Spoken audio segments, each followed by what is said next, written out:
Alright, this is Ralph Raven, aka Nefarious Yordle, and today we're analyzing the AFS of Freaks versus MVP match today in the LCK of Spring. So it already happened, it's not live, but it did just happen today. So we're gonna be taking a look at that. Now, first of all, let's just do a little bit of pre-game analysis before we actually get going with the early game, right?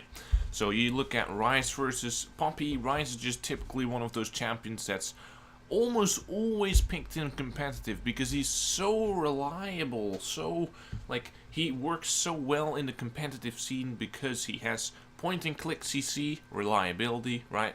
And he has that ultimate, which if you can coordinate with that, it's like it adds that strength to the ultimate, right? So it's stronger than it is in solo queue almost all the time. So when that stuff is at an all-time low in solo queue, you'll still see it played in competitive, and we do see it right now up against Poppy. Poppy also just anything that has if your composition needs a tank, it doesn't have to be the best tank in the game, right? It's like Poppy is often picked in competitive as well. It's a reasonably reliable tank, right? And let's also take a look at the other lanes, right? So you have Blitzcrank versus Thresh Kalista. So Blitzcrank really got heavily counterpicked here. I have to admit, I've already looked at the game right before starting to analyze it, so I do work here with a little bit of foresight that's maybe not that fair. But I can tell you, the Blitzcrank doesn't really do anything for him. It's like, oh, you hook the Kalista, well, you get Thresh Lanterns. You hook the Thresh, you get Kalista ult. It's like it doesn't do anything, right? So Blitzcrank is entirely useless the entire game. I'm just gonna spoiler alert that he doesn't do jack diddly do, right? So I don't know if that's a picking problem. I feel like they could have gone for other supports in this meta, right? Like that would have been more reliable. It's not like they needed it, like the sort of off tank either. So they could have gone with all sorts of things. They could have gone with a Janna, right, against this Galio and Camille, and they have all sorts of things, right? So going for disengage, I would have understood that. Anything but a pick support. It's like, yeah, I don't really understand the idea of a pick support here in this composition, right? If you look at the compositions, like they have a pretty. If you look at Camille Galio, that's a wombo combo. It's not really in the overall composition kind of thing. It's just that those champions work very well together. So they're very team fight oriented because of that. It's not even like skirmishes. Galio can really wombo combo 5 people if he wants to, right? So you'd say like, okay, well, what do you do against that? And their answer is, well, Skarner can counter the Camille, so they do actually have team fighting potential, right, with the Corki as well. So I really feel like Blitzcrank was not a necessary support to pick. They could have just gone for a team fighting support like Alistar. But yeah, that's how they're playing it. I don't know. Let's just keep moving on. That's how I feel about it. Yeah, Skarner, very meta tier pick right now, and Camille, sure, right, sure, why not? I don't know. I'm not too familiar with those kind of things because it is competitive, so I don't know how those games scale compared to solo queue, but I understand those picks in the jungle. They were both fine. Now Skarner has a better clear time, and Camille has the wombo combo, right? So it's all about whether Skarner gets the suppresses and manages to take the Camille out of those important situations, right? Like when Camille wants to use her ultimate on someone, and then Galio comes in with ultimate. If Skarner can just pull her away before that happens, then obviously nothing's gonna happen in terms of wombo combo. So you already know where the tension is this game, where most of the which one succeeds. Does Camille Galio get their wombo combo, or does Skarner just deny one of them and just completely lock them down and kill them? That's gonna be the main focus in most of these team fights, right? So let's just see what happens. You see the Camille juggling around this top side, and then after a while she just, she rotates back over to the bottom. So Camille does start at red buff, and Skarner starts top side. Now in terms of lane priority, in competitive, there's always a sort of bonus sitting on top of the heads of bot lane. Of course, if it is disengaged bot lane, it can be extremely hard to actually gank. But if you can gank it, then usually that's extremely effective, right? And since it is a Blitzcrank Ezreal, like the Blitzcrank can be called out, Ezreal slightly harder. And on the other side, Kalista Thresh will be very hard to catch out as well. So they're both kind of like mediocre ganks, right? Like it's not the best, but I would say that Camille has more of a reason to go there than Skarner. It's I guess it depends, right? Like still because both teams have CC, I guess both teams could go for something there, right? And considering that Camille such bot side, you might be thinking, oh, is she gonna gank the Poppy or something with the root from Ryze, or just try to gank the Corki or something from the top side. But the funny thing is, as you will soon see, none of that actually happens. I find this very interesting to see, but the Camille does the standard kind of route. Looks if mid is going to engage. I'm not sure if this is a strategy, like walking down this path, but she instantly goes to the blue buff. So she literally did red buff, blue buff, right? Very, very awkward. I've never seen that done before, in my games at least. Like, so instead of going like for the usual thing, you literally just go wolves as your third camp, and then go towards the bot side. What can I say? Well, let's just think about that for a second. Why would you do that? Why would you go for these two buffs instantly? And my answer is I don't really know. I think it might have something to do with the fact that she wanted to go mid lane and see if she could do something on level 2. And after seeing that she couldn't, she simply backed off and went to the blue buff. That's what I'm thinking. So I think that's just a little bit of dynamic routing. And she wants to go bottom side after this. And because she wants to go bottom side, she wants to just loop like that. And she doesn't want to go wolves, blue, and then bot. Right? So I think it's just a bit of routing. So you can try that in your games. I don't think that's the biggest thing in your, like, unless you're a challenger tier player, these things don't really matter that much. What matters most is that you know which lanes to prioritize, and you take a look at when they play up and then move there, right? Whether you go for wolves blue here, I guess it is important to try and gank that mid. That's like the main thing here to take away from this. Let's see. Let's see if we can go back to this situation in the mid lane. Oh, I've went too far. So she goes from the bottom actually, right? So she didn't go here. She went from the bottom. So what can happen here? She can go on this wall right here. I've been disconnected, so that's not good. So she can go hop on this wall, and if Corki's still hugging the top side, she can get that off on the level 1, right? So she's hoping that Corki will just walk up to right about here, and then she can actually kill him. But unluckily enough, Corki actually sits way behind his minions. And here you see him actually walk up. So I feel like if he had more patience, that could probably have worked. Like, I don't know the exact range in Camille, so I guess if you play a lot of Camille, you could juggle around with that and figure out whether that's a good idea. But I feel like they're clearing this very, very quickly. For something that's a really good opportunity to get a flash, I feel like he could have waited for like 5 more seconds there. It's no problem. And if he's still not making any movement commands indicating anything, then just move on to the buff. So Camille goes for that. Now I understand that route. That's very interesting. And she does the Raptor camp. I maybe skipped ahead a little bit too far. So both teams are back now. So what she did is she went to the Raptor camp, went to rush, looked for a gank. But Blitzcrank already flashed out. So she decided not to go for it. That's just, these are very particular evaluations, right? It's hard to really analyze it too much because it's going to be different every time.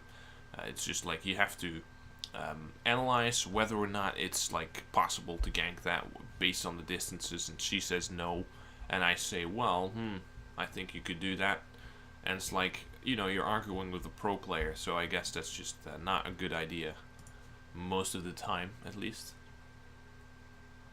So they just both went for the jungler tracker's knives, right? That's just standard thing to do in competitive. Unlike solo queue, it's all about the vision, right? It's all about getting that vision on the jungler, making sure you always know, or at least most of the time, know where he is, and spawn out most of the ganks.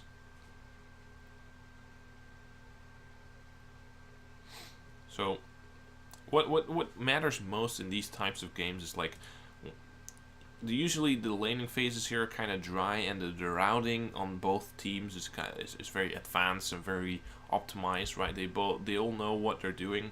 But it's a little evaluations of, can you actually go in here in time and can you not? The kind of things that you have to practice even when you've played this game for 8,000 hours. It's really the nitty gritty, right? And what you notice is that, for instance, when Camille was here, I don't know if you can go for that, right? It all depends on the range of that champion and how good you can estimate that. And I might be wrong on it, but I know that that's something where even these players tend to make mistakes, right? Especially in competitive, where you try to stay risk-free most of the time, so they don't always look for the very edgy situations like that. So, looking at this, you see the Glissa and Thresh moving up after they've cleared a wave. And this was very close, right? Like, if you look at this, they almost got him, and that would have instantly been, like, he would have needed flash that. So that means that he had to predict whether he needed a flash. He chose to hold on to it, which I think is very... They have to be very confident, you know, the ranges on these champions. I would not have that confidence in my personal gameplay, right? Like, I just don't know these distances that well. So I'm very impressed by that. And that obviously comes with experience. Beautiful spear here. Nice execution.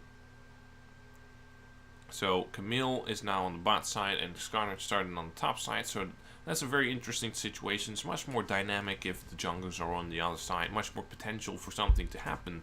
Because obviously now you, at two places, one person is outnumbered. Instead of everyone being in even numbers everywhere. Right, because obviously if you engage on a blitzcrank or something and Skarner's right behind that, you know, you're not in for a treat, let's say it that way. So this is much more interesting, seeing them on the other side of the map. So Camille might be able to go for something mid or bot from that side, and then move in for the Drake, or even for the turret. So that's, at least that's a little bit fun. Now I thought that this Poppy would try and scout out the Camille, like the blue buff here, but instead what she goes for is a pink ward at the edge here, which for the red side is very good because obviously she can't loop around like that, like it would be almost impossible. So instead of putting it like deep into it here, she just puts it right on the edge. So those are just the two ward positions that you can use, really deep into the brush to make it harder to clear, but that obviously doesn't really work on ranged champions anyway too well.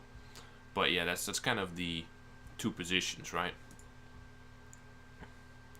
So what you do if you put it on the edge here, you can choose three positions. On the tip here where Poppy put it, in the inside where it still wards the other side as well, or you put it on the edge here and then you can move it a little bit further down where it still covers this tri-brush entrance, right? Obviously, based on which team you are on is very important here, because obviously Ryze is much more prone to tri-brush ganks than Poppy is. That's why Poppy put it at the position where it doesn't cover tri-brush. So those are just little considerations. And obviously, how good the jungler is at ganking plays into this as well. Camille has long range, so it makes sense to like spot her out early on. The little things, that's what it goes into in these kind of games, right? Little things like that. And there's so many of these little things that there's enough room for differentiation between these pro players, right? And that's the beauty of the game. So Skarner kills this really quickly. He also uses Smite, which I think is really funny. You do have Tracker's Knife, so that you don't have to save the Smites for ganks, right? So that's just a consideration to keep in mind if you're not using Tracker's Knife. So, yeah, not too interesting stuff happening here, so let's just skip ahead a little bit. Now you see the Blitzcrank brush camping, that's nothing new. So here we see Skarner moving in, and you see Kuro backing, right? And this is a very interesting situation. So you have Corki with package, you know where he is because he killed this ward, and you see the Skarner right here. So as soon as they see this, they have to back off essentially. But the problem is they can't, right? They're too close. So Skarner flash and tries to ult the, what's it called? Ult the Camille. So what Galio does is instantly pop the taunt, and then use his AoE abilities, and then just ult the Camille for the damage reduction. And then boom. Problem is here that Skarner already was golden, which means that pretty much he mitigated all the damage. That's not really something they could have prevented though. So because of the way they played it, even though they don't get anything in return, they do at least survive, which is the best situation they could have hoped for with this Corki package and Skarner ult coming in. Very well played, right? Very good execution. Like, I don't think I would have ever made it out alive there. If I were the Galio, I wouldn't have been able to execute it that perfectly. Like, look at how perfectly he kites this towards the top of the brush, then throws this out, and then boom, smash and instantly ult. Very well played. He does step in too far into the Corki W. I don't know if that was intentional or not, but that really, I don't know if he could have saved his flash otherwise, but he would have been much more healthy. The slow is very, very rough, so I don't think that was good positioning at the end there. But yeah, let's just keep going. Alright. As you can see, because the lanes are kind of meh, there's a lot of vision, right? There's a vision in this tri-brush, there's this pink ward here. It's very hard for any of these junglers to gank right now without being spotted. They would have to come in for a lane gank. That's something you see a lot in these kind of games. Unless that one bot lane has full control, the vision is just being juggled around so much that usually you need to be able to clear the wards in this brush and in the lane brushes, and then just sit in there. That's the main way that you can get ganks going in competitive, right?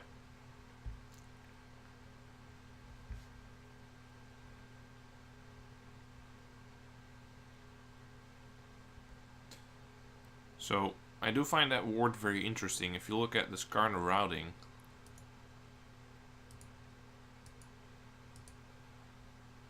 so Skarner has been up on the map a lot. So if they know what camps he's done, he should be able to infer where they're going next. Like, you know when he was taking these topside camps, so you have a respawn timer on that. If you're a professional player, I do expect you to know the respawn timers on those camps and know when they're up and know when the bot lane camps are up. So in my opinion, they should know that Skarner is taking these topside camps right now. And this ward that they put down was just completely unnecessary. Right? So those are just little things that where you say like, hey, wait a second, is this a pro team in Korea? What? Like, what are they doing? I don't know if people like the top. Oh, that's not the right tab. But yeah, I wonder if the top players, the top teams in the LCK actually make mistakes like that, because in my mind that's just essential to playing this game well at a competitive scene. It's just jungle tracking, right? And knowing the respawn timers of all the camps. And I have to be honest, I'm a little rusty on that. I know the Scuttler is 3 minutes, so I know that's coming up at 16:03. But if you ask me how long the Krugs take, I would say no, I don't know. I had to look that up, right? And it has everything to do, not with me just being too lazy to look it up, but mostly with the fact that at my elo, there are different priorities, right? And even at this elo, there, to a certain extent, there are still different priorities, but it's much more relevant to these players, right? Whether they have a ward for the right at the right time, essentially, would be very important. So that's an indication that jungle tracking is very difficult. So as we move along with this game, you see the Camille moving into the back brush. These are just the kind of competitive things. I don't know how this Skarner can react to that though. Like, look at this.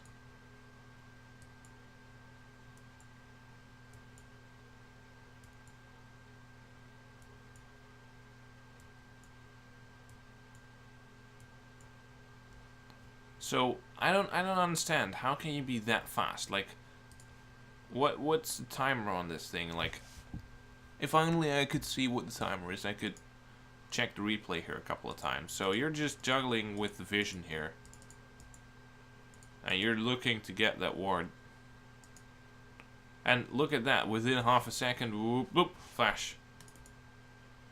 So, a very good flash, by the way, because he would have gotten knocked out by the E, he would have gotten chunked, then he would have gotten ulted, then he would have gotten Galio taunted, then he would have gotten Galio knocked up. So you might as well preemptively flash. Whether they can 100 to 0 him, I would say not. I would say this is a little bit too preemptive, because you would force the Camille ultimate. Although I'm not sure if they could simply use that afterwards, right?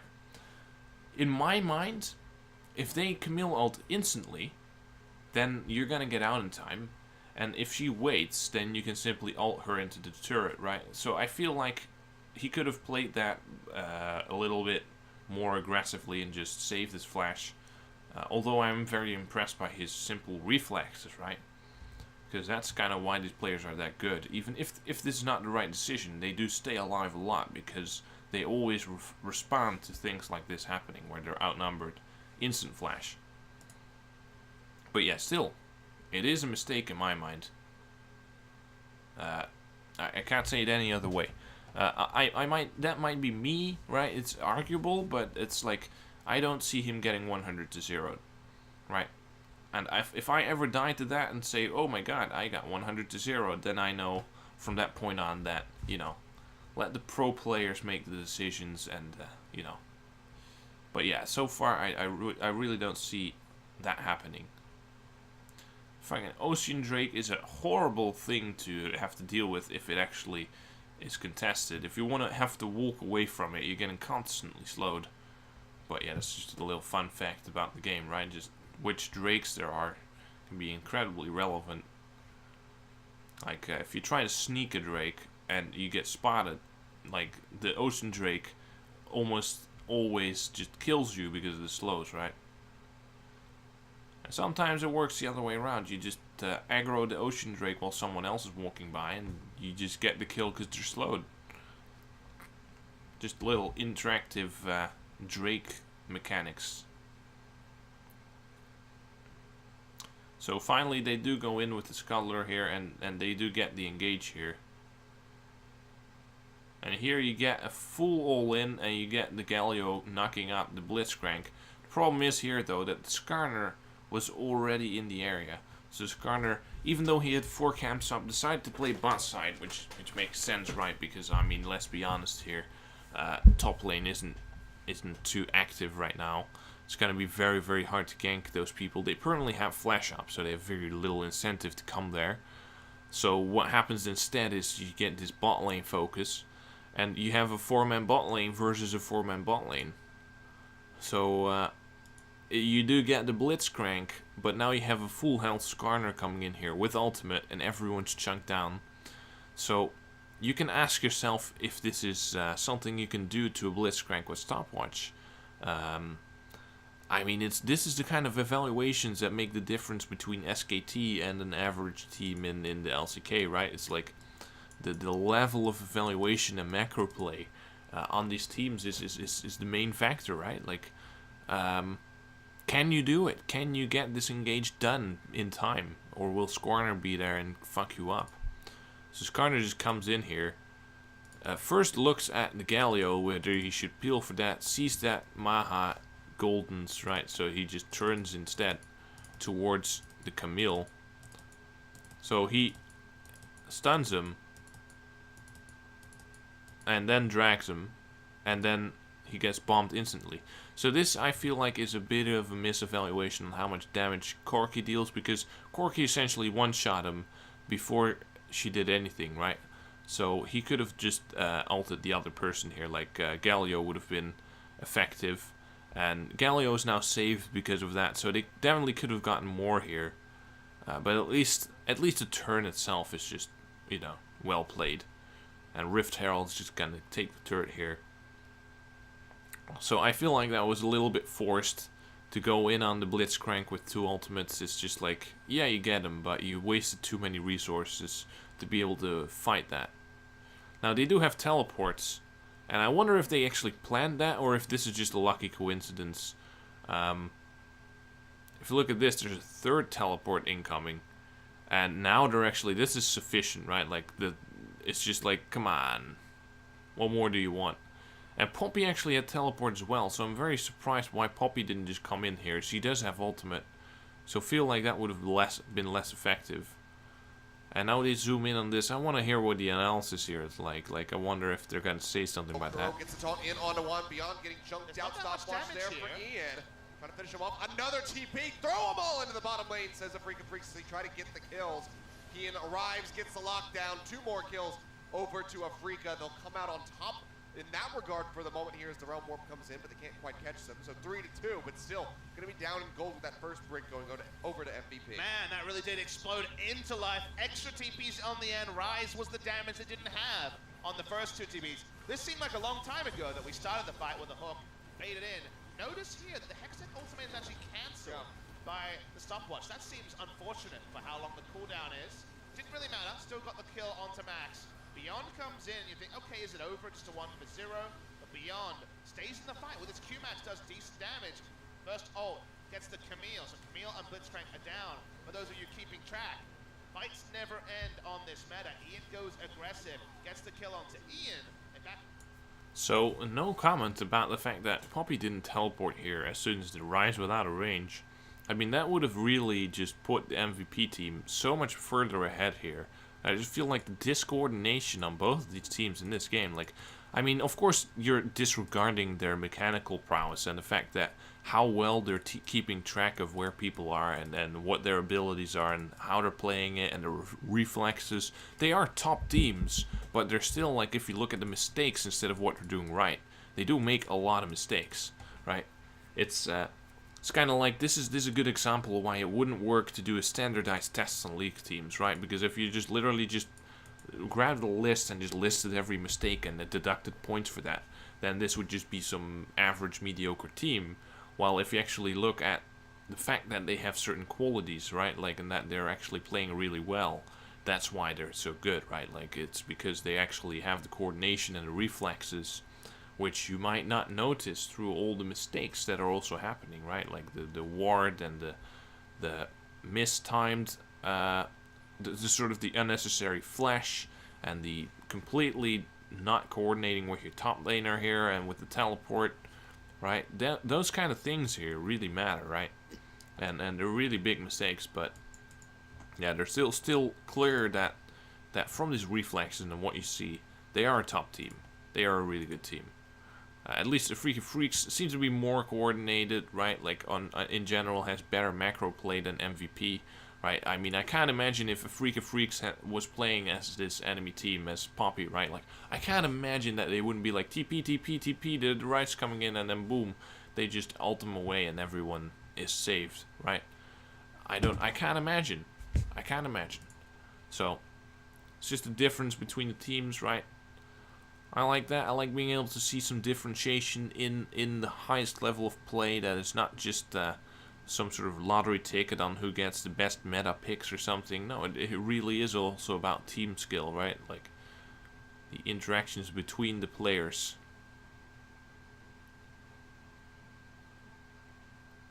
So, a lot of actions now happening in the top lane, for the obvious reason that there's a tier 2 here. So you have tier 2 in mid lane and top lane, so those lanes get the priority.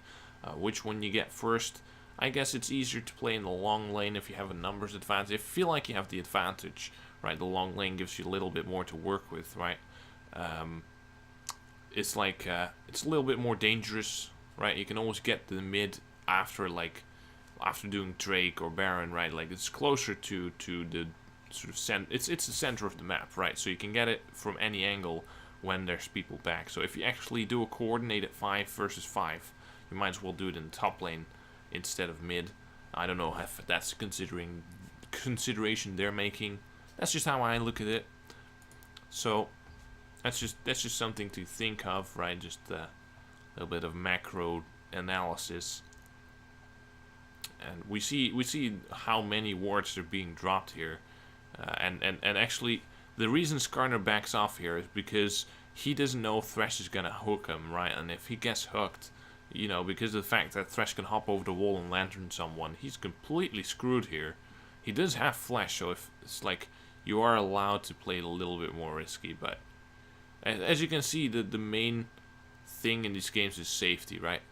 They're playing very, very, very safe. That's like their main priority. And this is very interesting. This is a huge fail.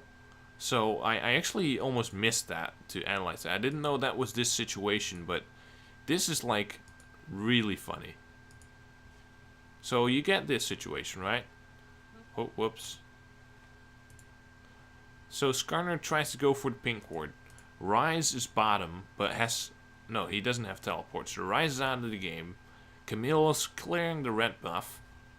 And we have Galio holding mid against Corki and Poppy right now. So be very aware of those positions as we go into this. So Camille rotates over because he cleared the red buff. So she just moves over. Skarner's going for this. Poppy has teleport. So they have a potential 5-man in this top side. 5 versus 4, straight up. If Poppy uses teleport this time, and just a little heads up, she doesn't use it until the end of the fight. Right, just some information you have here. I don't know why he angles the flay like this. So he flashes here and then flays him to the side instead of into him, which is why this box misses, right? So that's very awkward. So we're off to a start with one person already having no ultimate. Kalista doesn't seem to take the lantern here. Oh, actually, I think Thresh accidentally popped the lantern by going too far out of the zone. So now Kalista is completely out of the fight, and Camille still goes for this kind of flash E play, and now Poppy teleports. So it's completely hopeless, and then Galio still goes for it. At this point they could say, let's call it off, it's a 5 versus 4, Thresh wastes his ult, Kalista's out of the fight. It's literally a 4v2 essentially at this point, because nobody else is participating here. And they still go for it. And guess what? Nothing happens. Like, yeah, and this guy dies to pull, and that's it. Nothing happens. So really, after that, after both Camille E missed and the, what's it called, and Thresh fucked up with both the flay and the lantern and the ultimate, right? It's like, just call it off. I mean, what are you gonna do? So that's just, yeah, what can I say? It's just not really a good way of playing it by this team. Which surprises me because they're such a high-level team, but I mean, you do have to have that ability as a pro team to call something off, right? That's something they should probably work on, considering that was the worst situation in the universe and they still went for it. So I don't know when they would ever call something off, if not at that moment. That's just a little, it doesn't throw them the game, but if that was like, if this was a really good team they're playing against, this would be their death sentence, right? Just completely all out losing a fight like that. So really awkward here. See the fillet miss, so the ult misses as well. And then, boom, fail lantern. Should have been at the start of the brush. He probably thought it was. And then Camille still goes for this. And Galio also still goes for this. And yeah, then Galio just gets an unlucky hook. That's not really relevant. So, yeah, that's the biggest setback for Freak of Freaks before they really do take over. They still do manage to find the lead in this game. Spoiler alert. I guess I shouldn't say that up front, but Freak of Freaks is just a much better team structurally. Just, yeah, just better macro play, better coordination, right? MVP just with the off-timed teleports, the awkward awkwardness of this team is just showing through a little bit in some of these moments in the game. And you see that brush camping is just one of these things, like Fnatic has done that to such a great extent, right? It's like, you can really, really do something with brush camping, right? It's just like, what can I say? It's like, it's just one of these things that differentiate whether you're a good team or a great team. Like, it's a way that you can perform great with average players, right? It's like, this is one of those things that adds to your overall map pressure, your overall kill pressure, right? Like, you will get kills with this eventually, and this is just one of those situations where this bot lane is shoving the wave without really taking notice where the enemy might be. So they do have to take that into consideration. But how are you gonna play against this, right? Just like, Blitzcrank in my mind should not be in front of the Ezreal, essentially, because Ezreal has E, has flash. So in my mind, Ezreal is the one that has to protect Blitzcrank, not the other way around, right? So Blitzcrank's completely dead. If that was Ezreal instead, just on max range autoing these minions and then going back, that would not have happened. It's Blitzcrank mispositioning himself, which is a pattern in this game. He does that a lot. And then the Freak of Freaks goes for a very brief Baron attempt, notices that they're actually onto them, and they just back off, right? Like, it's not possible.